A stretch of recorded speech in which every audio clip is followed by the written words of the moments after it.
Pop persuadable. What's going on, boo-boos? All right, so we are going to do an analysis video on the hunter adjustments. The first video we covered the survivor adjustment. Say hello to my chat on Twitch. Hopefully they're going crazy because this is a crazy fucking time. There's so many survivors and hunters being adjusted, and this is my first reaction to all of this. So there's gonna be things that I don't know, okay, just like the female anatomy, but over time hopefully we can learn this, right, by watching videos and figuring this out. What the fuck, what is wrong with me?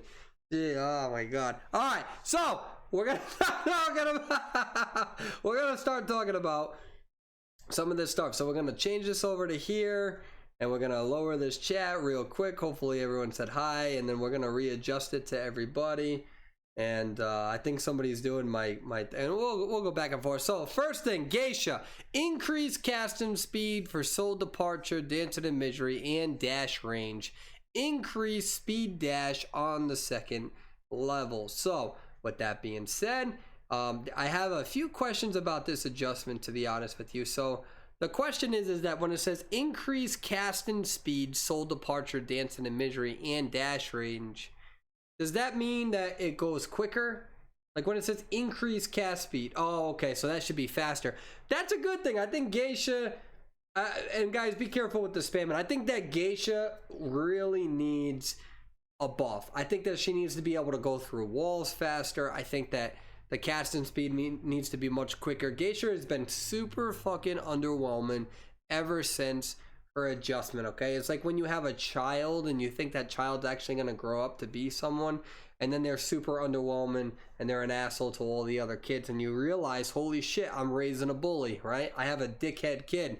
Well, this is how Geisha was, right? Pretty much the child of Identity V. Was one of the biggest hunters released in the early seasons, especially after Clown.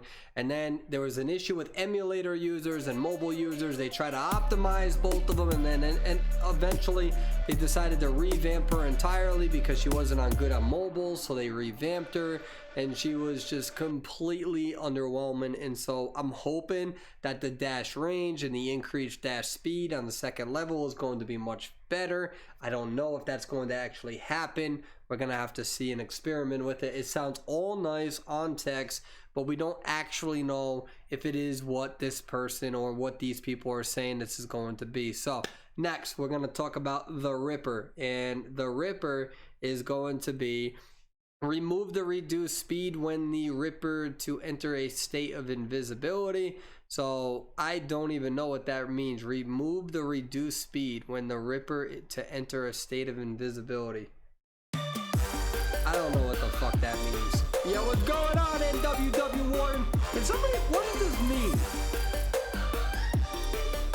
Somebody break this down to me.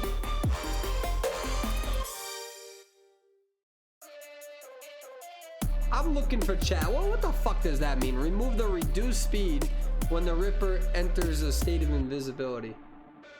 Ripper slows down when he is turning invisible currently. Oh, okay. I didn't even fucking know that. I didn't even know it! I didn't know it! At least I don't pretend to know this shit though. Alright. So we increase jack speed in this state to increase the power. What the fuck is going on with my phone? Hold on. We increase jack speed in this state to increase the power of his abilities while in it. Alright, we'll see. Alright, so let's get to Axe Boy. Axe Boy. Ghost control distance is reduced from 36 to 32 meters. The time it takes for a survivor to break a pine tree has been reduced from 12 to 8 seconds. The time where you don't get purple soul after breaking a pine tree has been increased from 30 to 40 seconds. Now at second level, endless growth skill no longer appears on the same survivor for 4 seconds. Explanation. Ghosts controlled by Robbies can damage the survivor, often resulting in the defeat of one surviving player. As a B4U member, I don't understand what that means. This, this I'm so fucking savage against my own team, aren't I? At least, hey, at least I'm honest though, right? Yeah, as a B4U member, we don't understand how people die to Axe Boy. The slowing effect caused by... I'm gonna hear about this later today.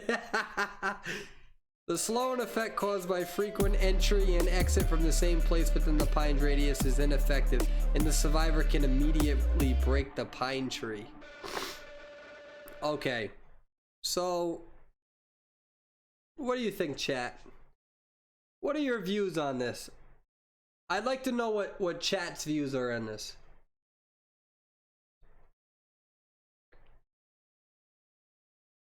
Breaking a pine tree in 8 seconds is going to be much better. Most people are going to break pine trees immediately in the beginning of the game now. So it's going to be much harder for Axe Boy, because he actually has to use his resources.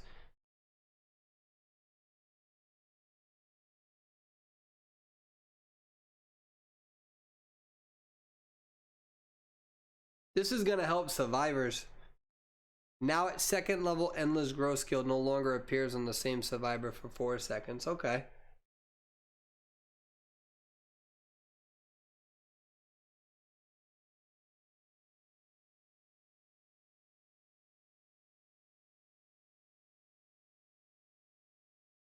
Oh my god, I'm so glad that I have nothing inappropriate on my phone. Oh yeah, by the way guys, I'm using Identity V community as my source. I'm not sure if Axe Boy needed a nerf. I don't think I disagree with this. I agree with chat, and you guys know me. I love to disagree with you all. I love to piss you all off with my analysis. Whether you guys like it or not, my analysis is usually right. Not all the time. I'm wrong sometimes. I'm not God. But I feel like my analysis historically has been accurate. So I love to disagree with the community. Especially with my priestess analysis ever since 2 years ago, which I've been right on. But I feel like you guys are right, and I agree with you. I don't think this is necessary. What? He's not a first round hunter. Why are we nerfing this? It doesn't matter. People can dislike me all they want. My analysis is usually on point, and of course I have no problem admitting when I'm wrong. Right? I was wrong on Mad Eyes. Right? I fucked that up. I feel like we put a lot of attention and detail into our analysis. And so, you know, sometimes we nail it. I feel like my analysis has helped us get to the Worlds. We'll see if it helps us win a match. Right? But I think you guys nailed it. I think you guys are right. I think you guys are replacing me. Fuck Persuadable. We don't need Persuadable anymore. Garbage can. You guys are right. I think this is unnecessary. I don't think it was needed. All right, let's talk. I don't agree with this nerf. I think 8 seconds is too reduced. I think eight seconds is too reduced. Now everyone's gonna take those pines down because it's not gonna disrupt the decoding that badly. And now Robbie is gonna have to really put all of that stuff down. Sculptor. The maximum duration of the hieroglyphic graveyard has been reduced from 16 to 12 seconds, and the cooldown time has been increased. So we talked about this before with Sculptor. So pretty much the hieroglyphic graveyard is that spike ability where you can see, and you're not going to be able to control a cipher for as long. So a high tier Sculptor strategy is that when they spike, they don't always actually release their walls, and the reason being so, or their statues, is because they don't want to waste it, because they want to stuff the rescue. So when they spike, it's more of a control aspect of you getting the fuck off the cipher machine, so they can slow down the decoding process. So the fact that you can only do this for 12 seconds is pretty significant. And the fact that they can't spam it as much is going to have late game implications for the Sculptor. I think this is necessary. I agree with this nerf. And the reason being so is that Sculptor is really good against early game kite. They're really good against the rescue, and they're really good at crowd control, or in this case we would call it map control. Sculptor is too good in all three categories. So I genuinely think that this is warranted because most other hunters don't have that luxury. So I do agree with this. I agree with this nerf. I really do. I think that the mid and late game, I agree with this. How do you feel, chat?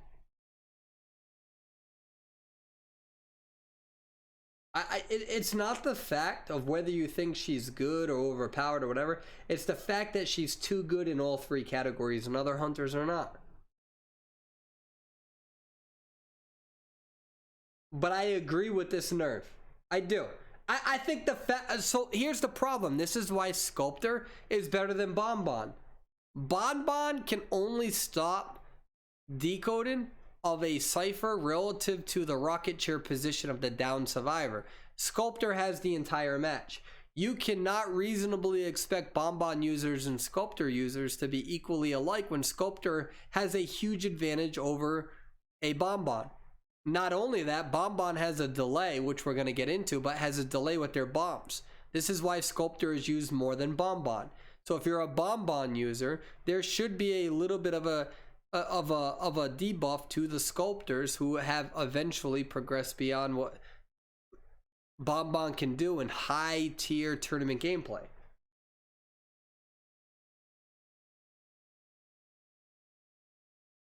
I think this is okay. It doesn't break Sculptor. They're not removing Hieroglyphic Graveyard.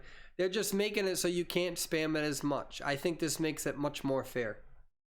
And I think that it puts more pressure on the Sculptor to down somebody. So as a survivor main, the longer I'm kiting Sculptor, the more I know I'm helping my team late game now because Sculptor can't abuse this ability. Whereas when I do a good job at making sure I die away from all of the other ciphers being worked on, I'm being rewarded as a survivor for my specific strategy. The same strategy that I would use against a Bon Bon. But when I die somewhere in the corner of the map and then a Sculptor can spike halfway across the map and they can spam it over and over and slow the decoding down from across the map, I do genuinely think that that is broken. And I'm glad that I agree with this nerf. Even if you think the game is hunter-sided or survivor-sided, I agree with this nerf. This nerf as a hunter makes the most sense so far. Give me 1 second. If somebody... I'm cooking food. Hold on.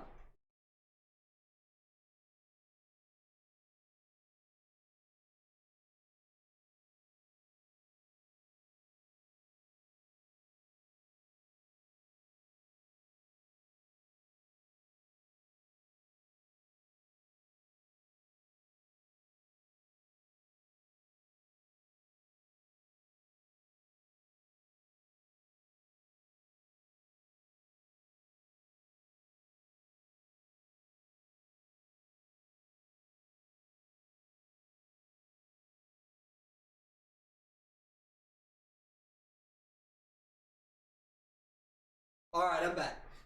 My food's not done yet. Okay, so even if you think the game is survivor-sided, you can still agree with this nerf. I don't think that just because if you think the game is survivor-sided, which I don't necessarily think anymore the game's survivor-sided. It's a different... I'll get into that later. But I probably won't get into that in this video. I still think that even if I thought the game was survivor-sided, or if I do think the game is survivor-sided, I would still agree with the nerf because it's just too many categories. Too many categories with that map pressure that other hunters don't have. And if you guys want more diversity in the game, you have to tackle the meta, whether you like it or not. Alright. So this may, let's get, I haven't read this yet. I didn't even know Feaster... I didn't even know this. Alright, so the Feaster. The cooldown after a normal attack has been increased by 0.5 seconds. And the range of a normal attack has been reduced. I agree with that. His hitbox is fucked. Remove the extra tentacle it gets when it reaches the first presence level.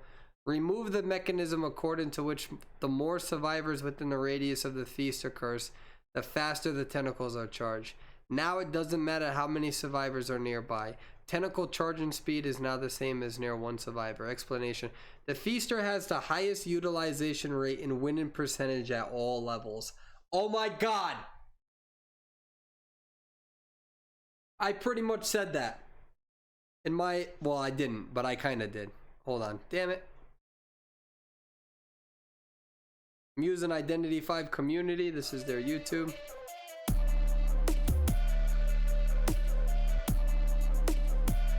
We made the above adjustments to balance the game. His skills are very difficult for the survivors. So we don't see a lot of feasters in NAEU, but when I came out with my hunter tier list and I said feaster was A tier, people were baffled by it. And it's like when you look at the data from Southeast Asia, China, his selection rate is through the roof. When you look at the other servers, at one point there were over 30 hunters on Southeast Asia with 10,000 points or more. 10,000 points. Win rate at 65, 70. He's a really good hunter. Now we don't see him in tournament gameplay as much. We do a little bit, right? What was it? What's the team that uses him? I think it's Korea, right? Is it Korea? I know there was one in Southeast Asia, I think, but I think Korea uses them. Yo, what's going on, everybody? Thank you for the follows and subs. I really do appreciate that. But his normal attack, his charged attack is really good. So his normal attack doesn't need to be as far as what it is. I got hit by a normal attack today that was so fucking far away it felt like Wu Chang's white form. And the thing with Wu Chang white form is that you have to use charged attack in order to utilize the distance. He does not have good distance with a normal attack. You have to use it should be the same thing for Feaster, especially since Feaster has the ability to hit you with a tentacle. His normal attack hitbox is broken. It's too big. I'm okay with the charged attack. The charged attack hitbox is pretty big, but I'm okay. You gotta charge it. Gives me a little bit of wiggle room as a survivor. But the normal attack range, way too fucking high. And I agree with that. I agree with that nerf. Now, I don't know about the cooldown after a normal attack. I'm not sure about that one. But I do think the normal attack range should be reduced. You have tentacles, you got charged attack, normal attack needs to be reduced. I agree with that. I agree with that. Makes sense. Keep charged attack. 0.5 seconds, I'm not really too sure about. Because now when you use a normal attack, you're going to allow survivors to kite even longer. But if you go with tentacles, it's not going to matter. If you're a good tentacle placement user, that's not going to matter too much. Alright, let's talk about Bon. Survivors will not receive repeated bomb damage for 1.2 seconds. We've talked about this for months. Cooldown remote control bomb second level increase from 4 to 5 seconds. Bomb damage will not interrupt the rescue. I think that this is going to be pretty significant for Bon. This is going to affect his rescue, anti-rescue big time. Because now you can no longer interrupt my rescue. So it's going to force Bonbons to swing more, which allows survivors to bait it more. This is a big deal. This is actually a big deal. Bonbon can no longer just rely on his bombs to interrupt you. It was a common strategy for Bonbon players to put bombs at 5-second intervals on different placements so they all detonate at different times. And you do it because they can detonate against a good Bonbon player. They can make it almost impossible to rescue unless you go straight in for the rescue. The strategy pretty much is going to be this. I'm telling you right now, it's going to be the same strategy, but it's going to be I'm just going to hit you and hopefully my bombs can hit you after you go in for the rescue. It's going to be harder. I think that Bonbon players are going to have to adapt the sequencing. I think the overall strategy is going to be relatively the same, but I think it's going to be easier for survivors to rescue now. But I think also a good Bonbon player is still going to make sure that people with Tide Turner activates the Tide Turner on at least one of them. I don't think it's going to kill Bonbon. I think Bonbon is still going to be Bonbon. but I think the anti-rescue is going to be significantly harder, where he's not going to be able to prevent the rescue, but he's still going to be pretty good at still downing you all, which means that the early game kite is going to mean even much more now.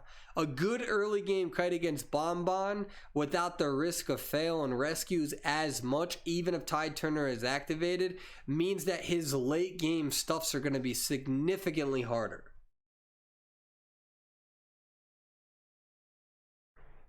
The explanation: Bon can instantly inflict multiple damage to the teammates' defenders, making it difficult for normal rescuers, even mercenaries, to rescue teammates. The adjustment should reduce the pressure on the players. Since the rescue characters, other than First Officer and Batter, are being nerfed, including Mechanic and Mercenary, I think this would make sense. Dream Witch. When the Dream Witch hides in a survivor's dream within 20 meters of him, he will receive an alert. When a witch or followers use skills, it increases the cooldown time for those skills by 20 seconds for them. Wow. Under certain conditions, it is more difficult for survivors to detect the approach of the followers who follow Dream Witch. Continuous use of auxiliary skills also make it difficult to resist the Dream Witch. Okay. So if you guys want my honest opinion on this, this is going to affect more of the low and mid tiers. The high tiers, I mean, it's going to help a little bit, but 20 meters can actually help you as a Dream Witch. You're probably saying why. So there are certain circumstances where when there's a bunch of ciphers that are clustered, this can make survivors jump more, which means that they're not going to decode as fast. But that's me stretching a little bit. I'll admit that I'm stretching a little bit. In high tiers, most of the time, you're not going to get a jump scare on a survivor anyways. All this is going to do is allow the survivor to prepare a little bit more. But based on how you use a Dream Witch, I'm not sure how much effectiveness that's going to occur, because if you don't manually switch to your follower, they're going to take a thrown down pallet anyways.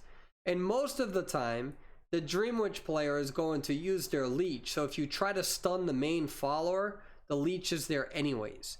I do admit though, that increasing the cooldown time of those abilities by 20 seconds is pretty high. I think she's still going to be good, but this is pretty significant for late game. I don't think that the alert is going to be too bad in high tiers. I think that most of the high tiers know that the hunter is coming towards them anyways. The other thing too is that going within 20 meters, you can actually trigger the survivor to get off of the cipher. You can go within 20 meters, see who the survivor is, and just rotate off of them. If it's a mercenary or a rescue character, now they're going to get an indicator, they might jump off. So this actually may help survivors or hunters with the decoding problem.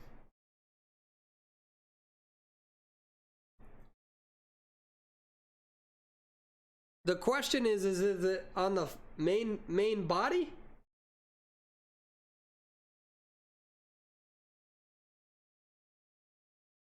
I mean, this is still going to be significant for sure. The Dream Witch, it's still going to be significant, but it's more significant in low and mid tiers. So those Dream Witch players are going to have a tough time. When somebody's learning Dream Witch, this is going to be very difficult for them.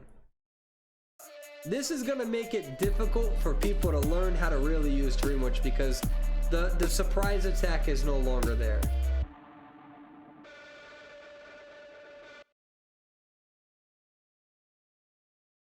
It is a secondary skill, so like if you use Blink, all other leeches in the main body will have an additional 20 seconds before they can use that.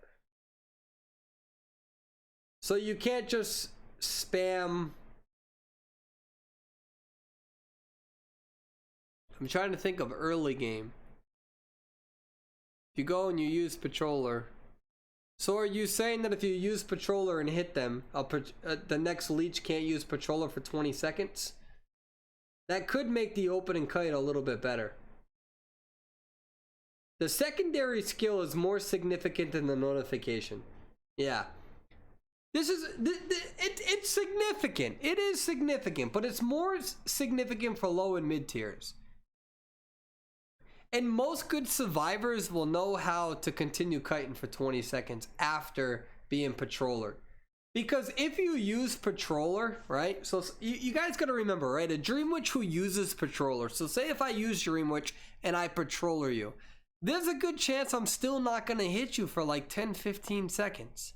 And then you have the attack recovery. Then you got to go. So yeah, it's going to make it harder for the spamming of the blinks for sure. But early game, it's not. I don't think it's going to affect early game as much. But I don't think she's dead either. So I don't agree that she's dead. I think that's a little hyperbolic. Alright, Wu Chang. All survivors will now hear the sound effect of throwing an umbrella. That's pretty fucking big. That's actually really big. For the White Guard, increase in the area of Siphon Soul, Wavering Soul. Okay, so it's better to be using that ability. Reduce calibration difficulty of Wavering Soul. And the range of Wavering Soul reduced from 15 to 11 meters.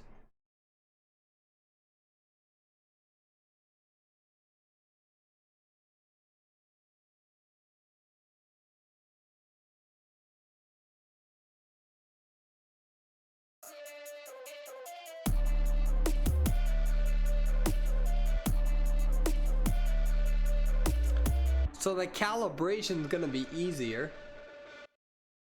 And the range of Wavering Soul reduced from 15 to 11 meters.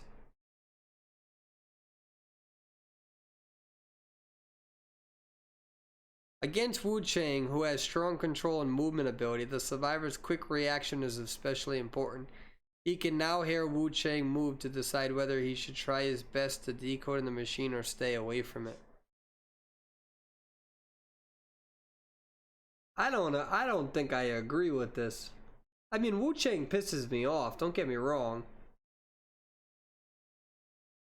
The sound effect of throwing an umbrella. I mean, in all fairness, Bloody Queen has a sound effect with her mirror. So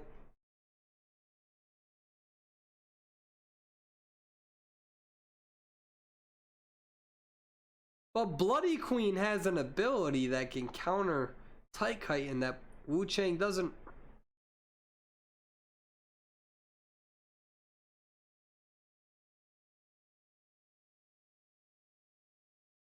I agree with reducing Wavering Soul. I think that a Wu Chang in black form should have to be very close to you to use that ability. So there needs to be a black form. That fucking ability is so long. White form is supposed to be all about length. Black form shouldn't have length at all, even with their. So I agree with reducing that. I agree with that. I think that you, as a black form, you need to have skill knowing when to go white to black. I don't think you should have an ability that fucking stuns you 15 meters out, because it's a 15 meter stun. I think that's a good nerf. But I'm not sure if I agree with the sound effect. I don't agree with the sound effect. I think that there should be a severe consequence as you being in black form. I don't agree with the 15 meter distance.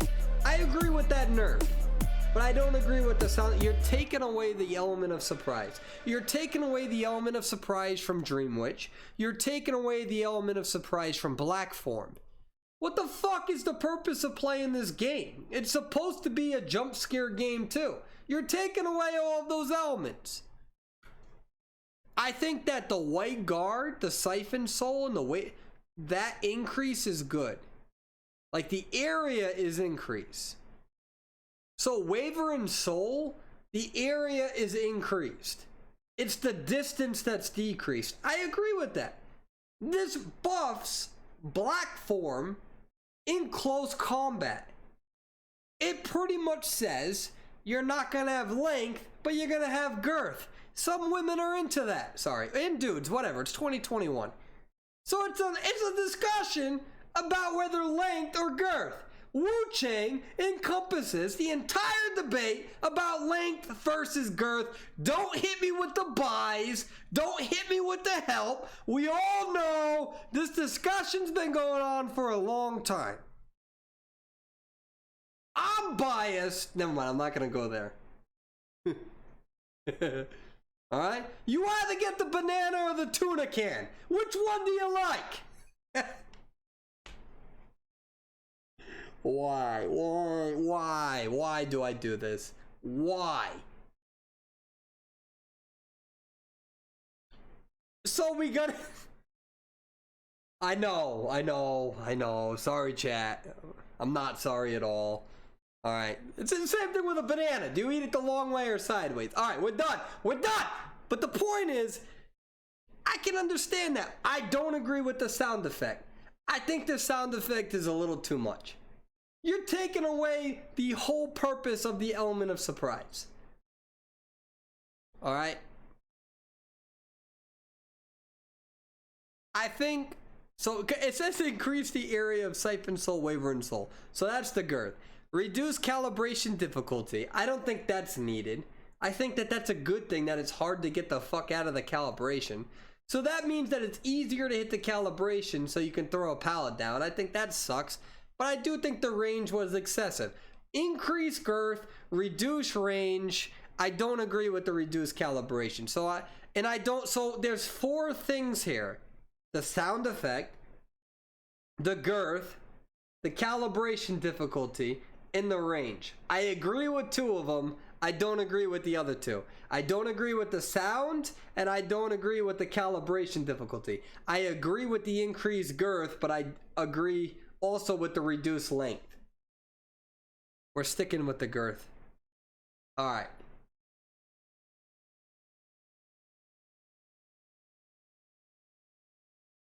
Evil Reptilian. Lethal Crash. Basil. Cooldown. Increase from 9 to 11 seconds. Makes no fucking sense. Slightly increase the backswing cooldown after Lethal Crash. The win rate is extremely high, with some survivors unable to save teammates. Therefore, the skills were slightly weakened so that the survivors had more time. So, in an attempt to care for all of my viewers, I'm going to go across my house and I'm going to fucking yell at this. This is the stupidest shit that I've ever seen from the development team. Okay? Let me go yell. Just because I care about you all.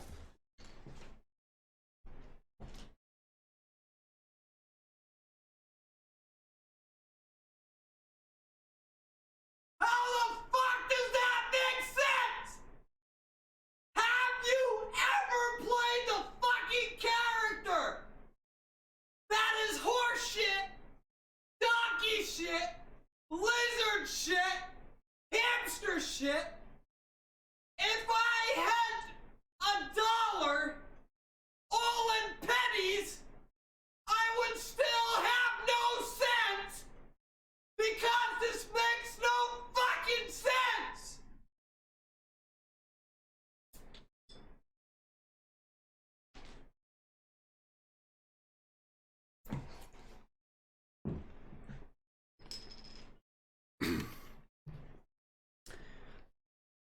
So, as a clinician, occupational therapist with a allied healthcare professional license in numerous states, my professional opinion on this matter is that I respectfully disagree with this adjustment. You know, I respect the devs for their decision-making skills.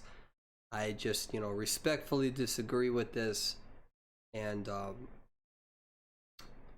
I feel like watching this adjustment is like watching a microwavable hot dog slowly fill up and then burst, and then you get those little cracks where you put the hot dog, you know, the dollar hot dogs in the microwave, and then and I feel like that's how much of a load of shit this is, and that it's just combustion. It's just the win rate is extremely high. If it's so fucking high, why don't we see him in tournaments? Maybe Survivors are just that bad. You ever think of that one? Alright, I'm a little biased. We're gonna move on to the next one. Mad Eyes. When a survivor is using a console, the architect cannot use it. Optimize the allocation of consoles on the map. Reduce the number of consoles and adjusted the location. Change the installation of the walls at the 2 gates in the house on the Moonlight River Park map. Once the walls rise, they will quickly collapse. Survivors are always weaker than the Mad Eyes. At the same time, multiple use of the same consoles is less effective. Through adjustments, we focused on optimizing the gameplay and countermeasure for the sides.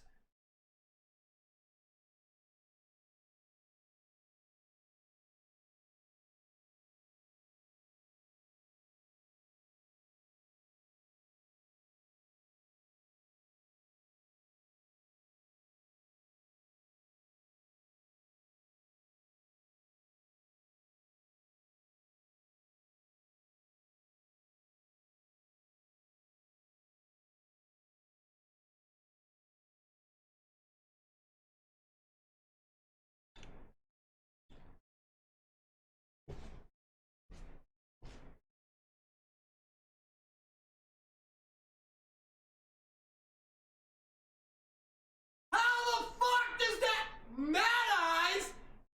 You might as well call yourself Mad Lies because it's full of shit. I haven't gone against the Mad Eyes since season 7. How the fuck you gonna nerf him? You go on the console and can't use them. It makes no sense. It's like having a car that doesn't drive. What's the purpose of having it in the fucking lawn? You're not gonna fix it, Dad, even if you say you are.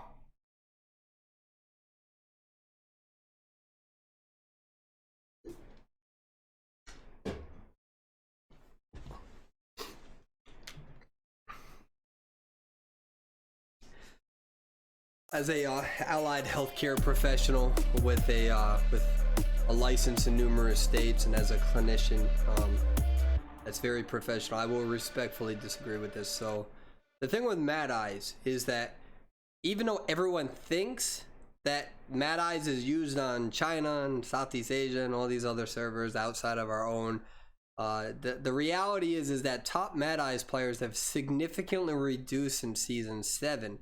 We don't see them too much in tournament gameplay. We don't really see them much on our server, and they have significantly dropped, especially as top hunters in China. Mad Eyes used to be number 3, number 2, number 4, season 7.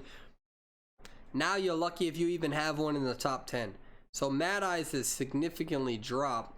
I don't understand. This is the most absurd. So I think like a few seconds ago or a few minutes ago, I said that one of the nerfs were one of the most absurd things I've ever seen. This is actually tops it.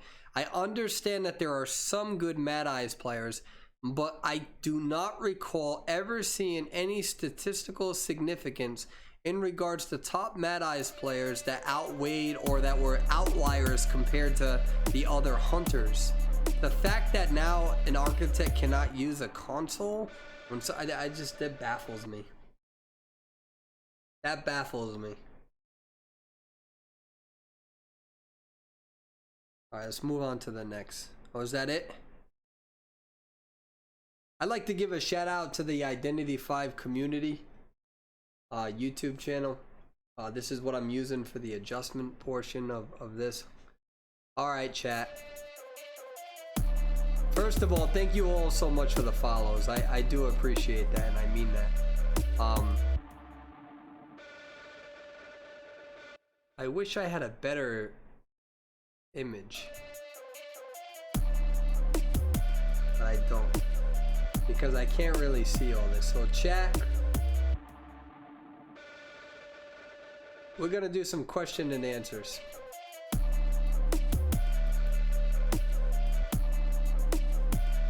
All right, so let's have an important discussion.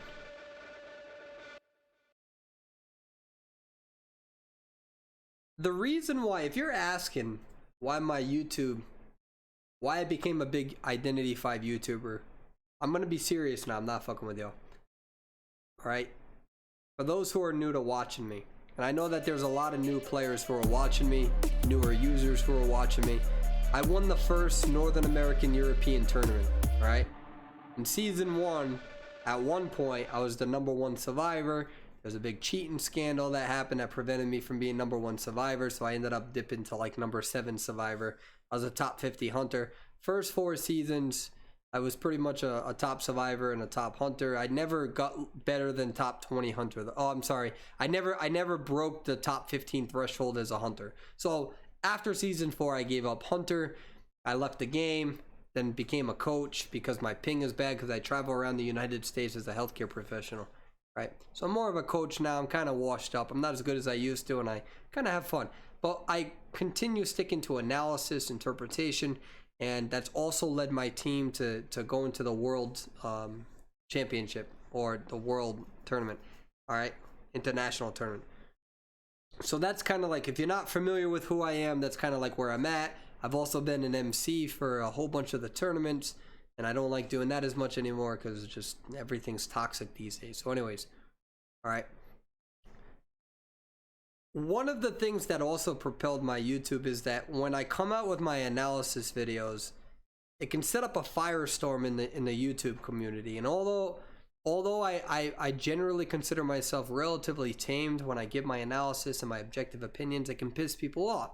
You know, that's their characters. They may disagree with you. Some people go way too far when they disagree with you, bring up personal stuff. Right, but I've always done my best to be objective, and then of course I be biased. I come out with Boston Gym videos and I try to be funny. So I try to be objective when it comes to my analysis, all right?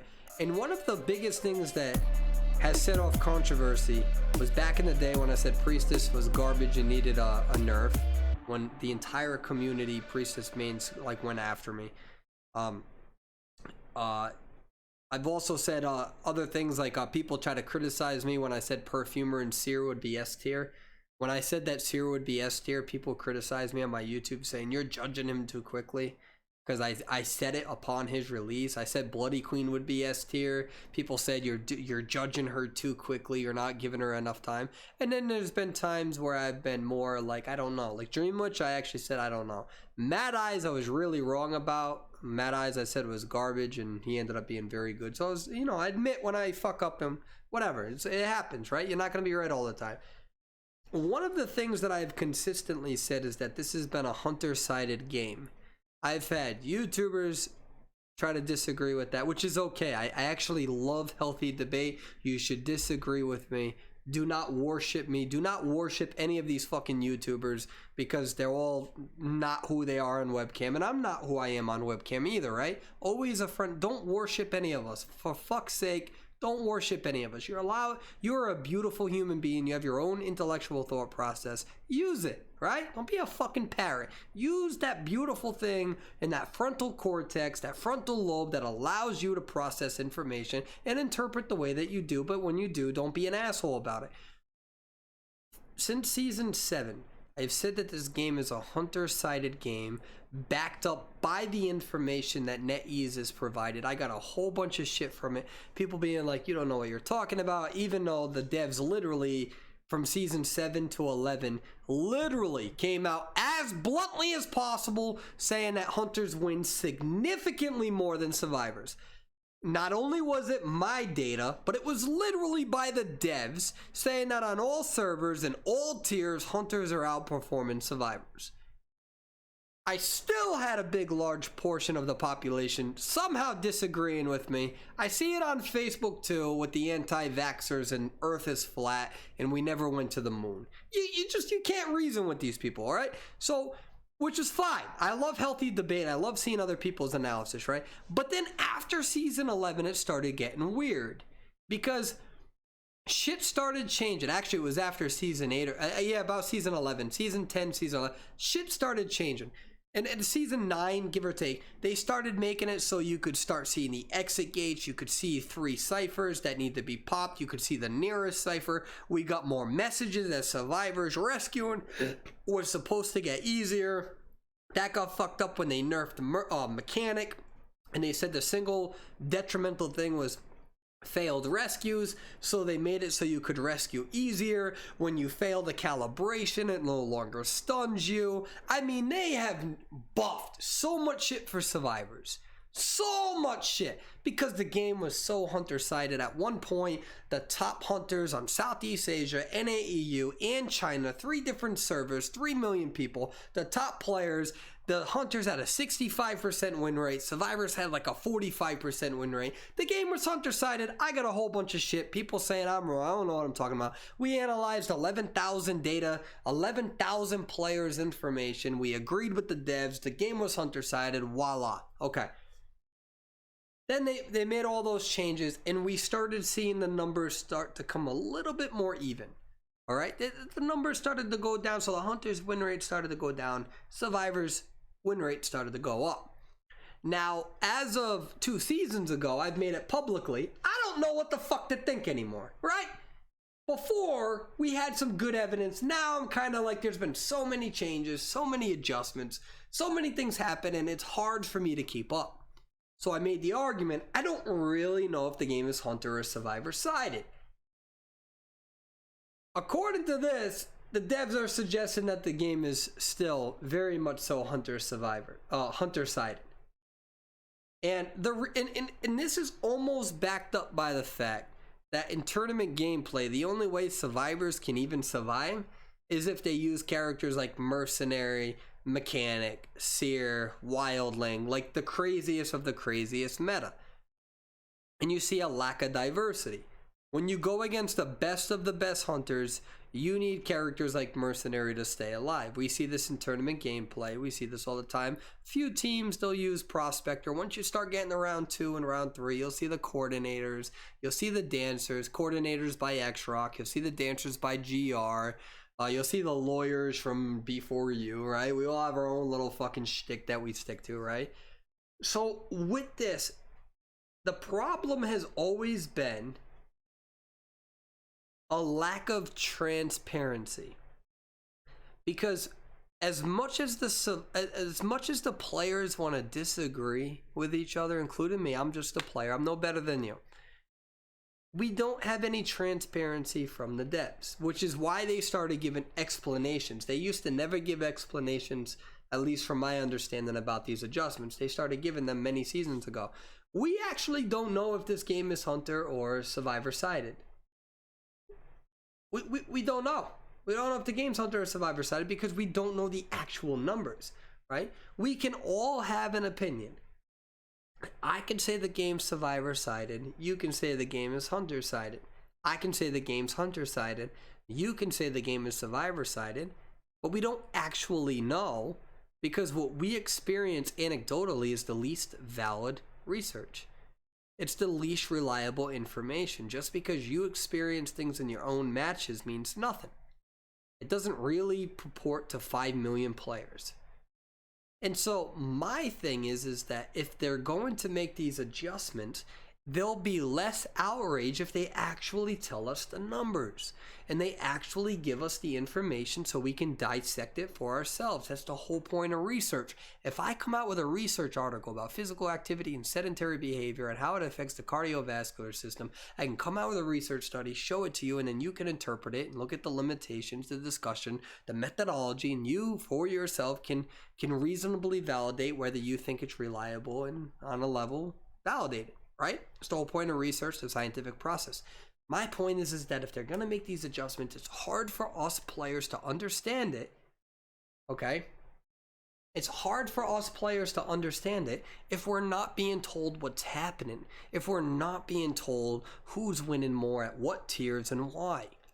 Now, what I can tell you playing on Southeast Asia and what I can tell you playing on NAEU from an anecdotal perspective, which is the least reliable evidence, and what I'm about to tell you should not impact your opinion in the slightest, is that survivors usually die within under 60 seconds all the time.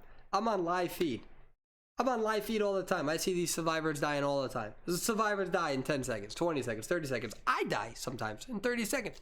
So when I see these adjustments for the hunters, I can understand it based on the tournament gameplay where pretty much most people have to play wildling, mercenary, forward just to fucking stay alive. Mechanic who's broken, who needs to be adjusted because of it, right? We're playing broken characters or characters with high utility and ability to relocate from survivors, hunters rather, using brain dead skill sets, right? Priestess users, right? So from my standpoint, overall I understand, but overall I can expect the community to not understand, because it's not that I'm smarter than you, it's not that I'm more enlightened than you, it's the fact that none of us have any transparency whatsoever in regards to the actual numbers of who's outperforming whom. And I think that if the community was provided these numbers, they would understand the rationale. If you start saying, hey, by the way, my name is NetEase, we did analysis in the past month, did you know that on average 40% of survivors in tier 4 lose? We need to help them. Did you know that in tier 6 40% of survivors lose? We need to help them. And us as consumers and players will be like, oh, all right, fuck it, my matches I lose all the time, I get it, right? So that's my main issue. Anyways, thank you for watching, guys. I'm gonna get off for a little bit. I'm gonna go eat some food. I may be back on a little bit later. I want to thank you all for being part of this, and we have 2 YouTube videos that we can now publish. I hope that you guys all have a good night. I might be back a little bit later to continue playing once update's over, but I do need to get some food in my belly. Once again, thank you so much for watching me, and you guys all have a good night. Bye bye now.